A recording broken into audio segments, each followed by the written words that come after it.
Vraiment, je n'entends que des avis positifs sur cette autrice et en particulier sur ce livre.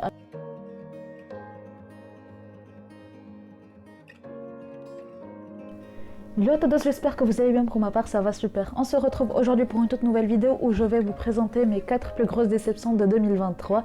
Et comme par hasard les amis, ce ne sont que des livres hyper populaires ou d'auteurs hyper populaires. Avant de commencer la vidéo les amis, j'aimerais remercier Emeline de la chaîne Perfect Flow pour l'idée de la vidéo. Je vous mets le lien de sa chaîne et de la vidéo en question en barre d'infos si vous êtes intéressés.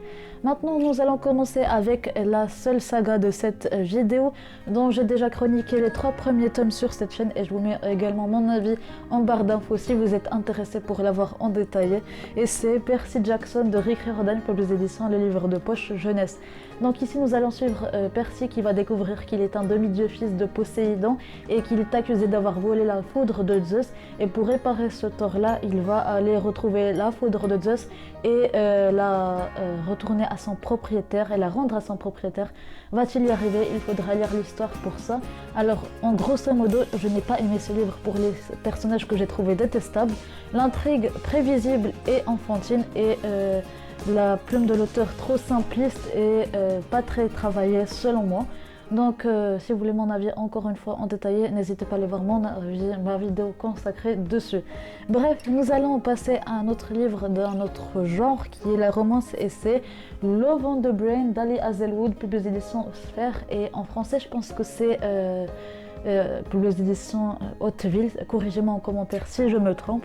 Bref, ici nous allons suivre Bee qui va se voir offrir un projet par la NASA, mais qu'elle va devoir co-diriger avec son ennemi juré Levi, qu'elle a toujours détesté depuis la fac. S'il se passe entre eux, il faudra lire l'histoire pour ça. Donc je n'ai pas aimé ce livre parce que je m'attendais vraiment à plus, à mieux de la part de cette autrice, parce que j'ai entendu moult avis positifs sur Ali Hazelwood et Love on the Brain et The Love Hypothesis. Donc pour Love on the Brain que j'ai lu en anglais, donc le style n'était pas simple, je m'attendais à mieux, je m'attendais à ce que je sois plus impliquée dans l'histoire.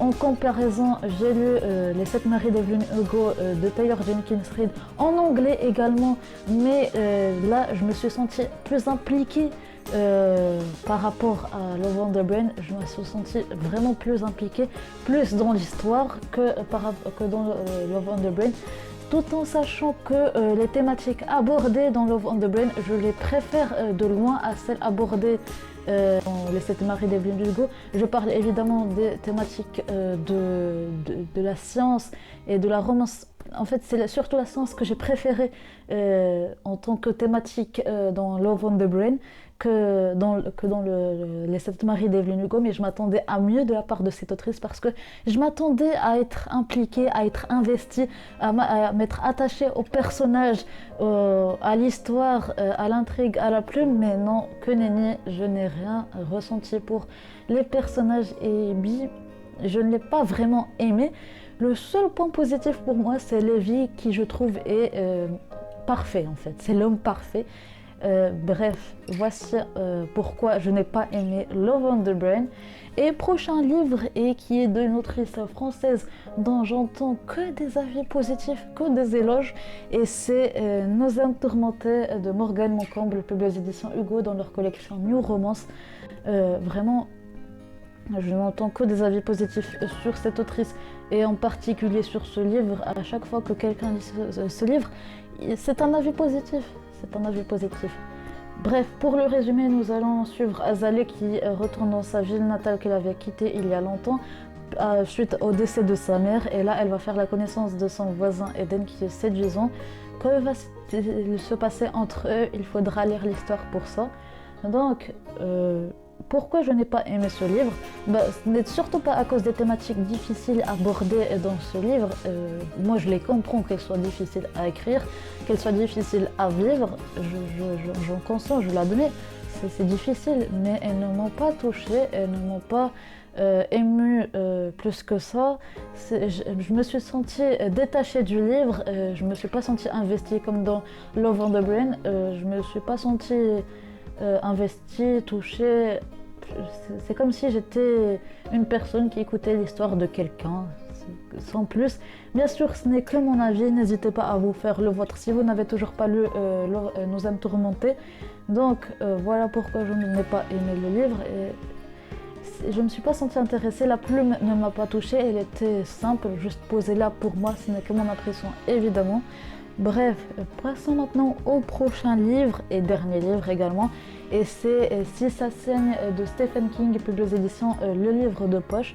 Donc ici, nous sommes dans un recueil de 4 nouvelles que je n'ai pas trouvé si bien que ça, en fait, si horrifique que ça.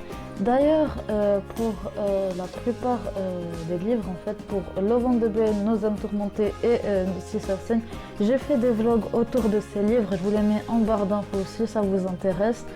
Bref, pour Si ça saigne, comme je l'ai dit, j'ai fait un vlog pendant Halloween, littéralement, j'ai vlogué ça le soir d'Halloween pour avoir peur, mais je n'ai pas eu peur. C'était pas horrifique, c'était normal. Juste des nouvelles comme ça, posées là, que j'ai lues, comme si je l'avais lu. J'ai lu quelques nouvelles avec vous durant le vlog et je les ai continuées après, mais c'était juste des nouvelles sans plus. Moi qui me disais que le King de l'écriture, le plus grand auteur, l'un des plus grands auteurs de notre siècle, je voulais le tester, mais ce n'a pas fait avec moi. C'était juste un livre sans plus, qui n'est pas horrifique, qui ne fait pas peur. Donc pour moi, ce livre, c'est pas quelque chose. Bien sûr, n'hésitez pas à vous faire votre propre avis si vous n'avez pas lu ces livres. Donc en gros, je n'ai pas aimé ces livres, soit parce que c'était les personnages, la plume, ou que sais-je encore, ou encore c'était parce que je ne me suis pas sentie investie, ou touchée par quelques thèmes que ce soit dans les livres en question. Et voilà pour les livres, mes plus grosses déceptions de 2023. Donc je vous retrouve à l'année prochaine pour voir mes plus grosses déceptions de 2024 et j'espère que j'en aurai moins que cette année parce que 4 pour moi c'est quand même assez pour des déceptions. Je préfère ne pas avoir trop de déceptions quand même. Bref, c'est la fin de cette vidéo, j'espère qu'elle vous aura été utile pour vous faire découvrir de nouveaux titres, même si ce ne sont que des titres populaires. Là, je suis en train de vous présenter mes 10 meilleures lectures de 2023 si ça vous intéresse, donc à tout de suite les amis.